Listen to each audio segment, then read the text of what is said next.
وما لنا ألا نتوكل على الله وقد هدانا سبلنا ولنصبرن على ما آذيتمونا وعلى الله فليتوكل المتوكلون. Tsumma tafarraqu, baru kemudian mereka berpencar, pulang masing-masing, gagal dia. Jadi utusan ini sekali lagi gagal.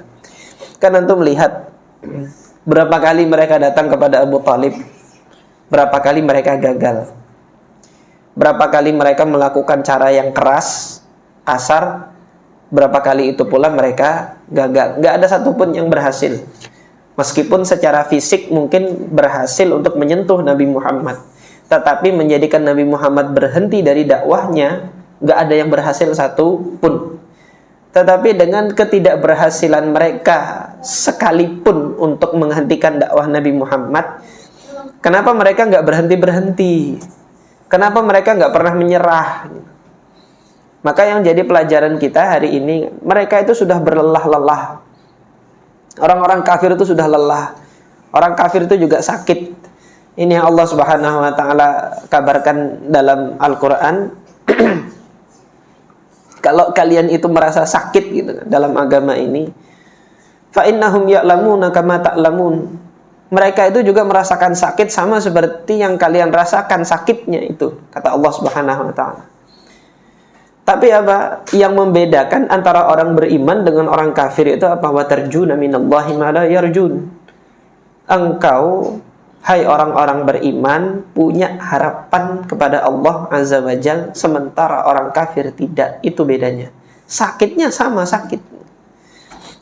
Makanya mereka nggak berhenti-berhenti dari upayanya itu karena mereka punya satu tujuan yang mereka anggap benar. Mereka rela bersakit-sakit. Nah, jadi kalau sebagai seorang beriman, kita belum mau sakit di dalam agama kita gitu kan. Nah, ini kita melupakan peristiwa yang pernah terjadi ini. Artinya sakitnya sama-sama sakit gitu loh dalam memperjuangkan agama yang hak ini. Nah, dalam peristiwa ini Allah Subhanahu wa taala menurunkan wahyunya, yaitu surah Shad ayat yang pertama sampai ayat yang ke-7. Allah berkalam, Shad wal Qur'ani dzidzikr. Shad demi Al-Qur'an yang di dalamnya itu ada peringatan. Balil ladzina kafaru fi izzati wa syiqaq. Ini orang-orang kafir ini berada pada kesombongan dan ketinggian mereka, dan mereka berada pada keterpecahan satu sama lain. Kam ahlakna min qablihim min qarnin fanadaw wa la tahina manas. Sudah berapa banyak kami hancurkan orang-orang kafir yang sebelumnya pada kurun-kurun yang sebelumnya, tetapi mereka masih saja menyeru memanggil kepada Lata, Tuhan-Tuhannya, ketika mereka itu merasa memerlukan sesuatu. Artinya di dalam hajat mereka masih menyeru kepada atau memanggil, meminta, berdoa kepada Latanya mereka, Tuhan Lata mereka. Wa ajibu an ja'ahum mundzirum minhum.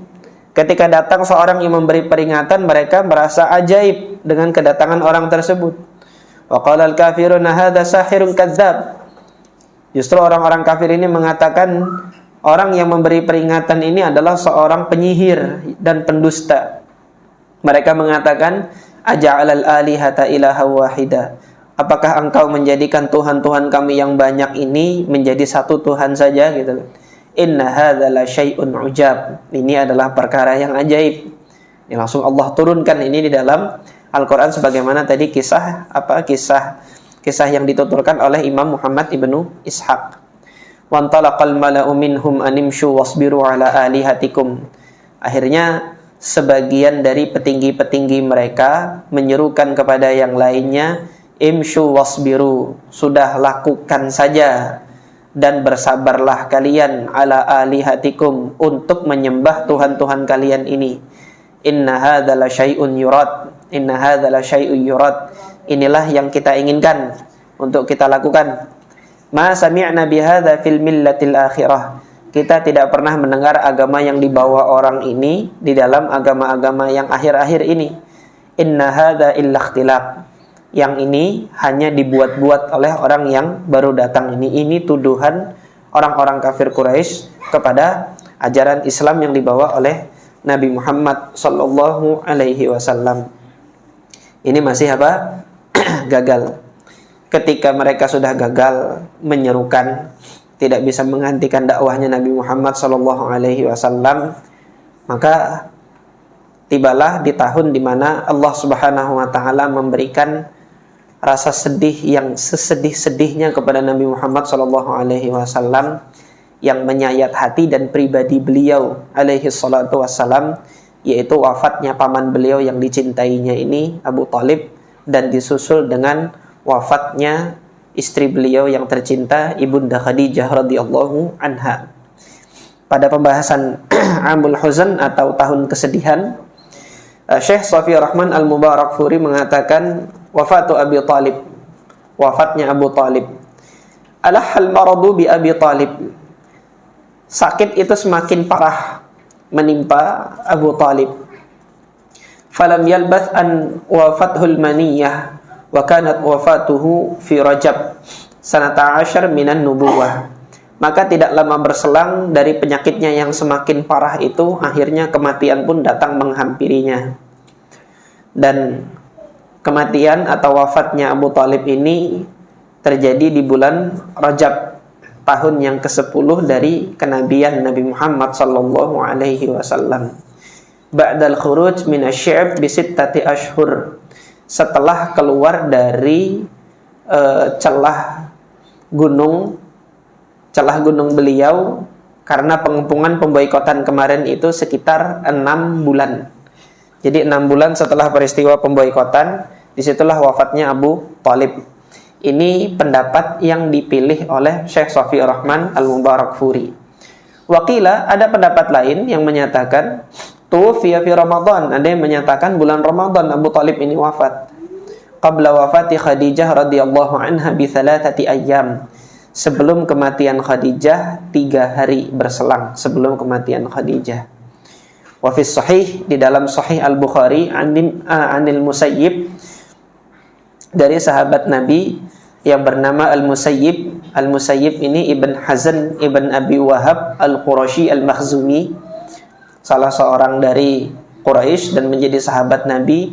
Putranya Al-Musayyib inilah nanti yang diberi nama Sa'id dan akan menjadi ulama besar tabi'in, yaitu Al-Imam Sa'id Ibnil Musayyib. Nah, dari Musayyib ini menceritakan anna Abu Thalib lamma hadarathul wafatu dakhala alaihi an-nabiy sallallahu alaihi wasallam wa indahu Abu Jahal. Ketika kematian itu menghampiri Abu Thalib, Rasulullah sallallahu alaihi wasallam datang menemui pamannya ini. Nah, di sampingnya Abu Thalib itu ada Abu Jahal. Faqal, kemudian Nabi mengatakan kepada pamannya, ayyam, wahai paman, qul la ilaha illallah, katakan la ilaha illallah, kalimatan uhajjulaka biha indallah, satu kalimat yang dengan itu aku bisa membela engkau di hadapan Allah Azza wa Jalla. Artinya engkau muslim dan aku hanya bisa membela orang muslim. Aku hanya bisa memberikan syafaat bagi seorang yang muslim. Kalau engkau belum mengucapkan ini, tidak bisa aku melakukan apa-apa nanti di hadapan Allah Azza wa Jalla. Ada setannya dari sebelah telinga yang lain, itu Abu Jahal. Faqala Abu Jahal wa Abdullah ibn Abi Umayyah, ya Aba Thalib. Ini penyambung lidahnya iblis ini kan. Dakwah disampaikan dari telinga sebelahnya lagi, kemudian ada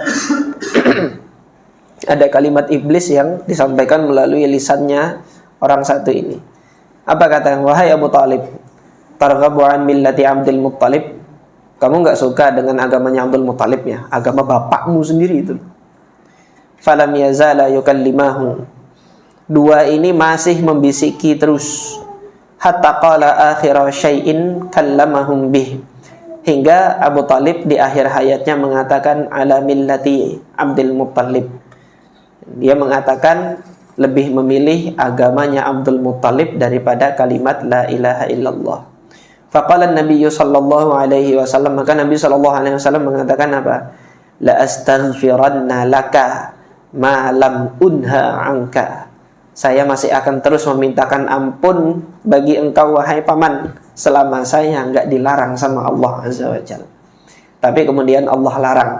Fanazalat, Allah turunkan kalamnya, maka nalin nabiyyi, tidak patut, tidak pantas bagi seorang nabi, walladzina amanu, tidak pantas pula bagi orang-orang beriman, ayyastaghfiru lil musyrikin, untuk memintakan ampun bagi orang-orang musyrik, walau kanu uli qurba, meskipun mereka itu adalah kerabat dekatnya sendiri, mim ba'di ma tabayyana lahum, setelah jelas bagi mereka annahum ashabul jahim, bahwasanya mereka itu sudah jelas penduduk neraka jahim. Maksudnya apa? Sudah wafat nggak boleh lagi dimintakan ampun. Adapun ketika masih hidup, mintakan petunjuk, doakan terus.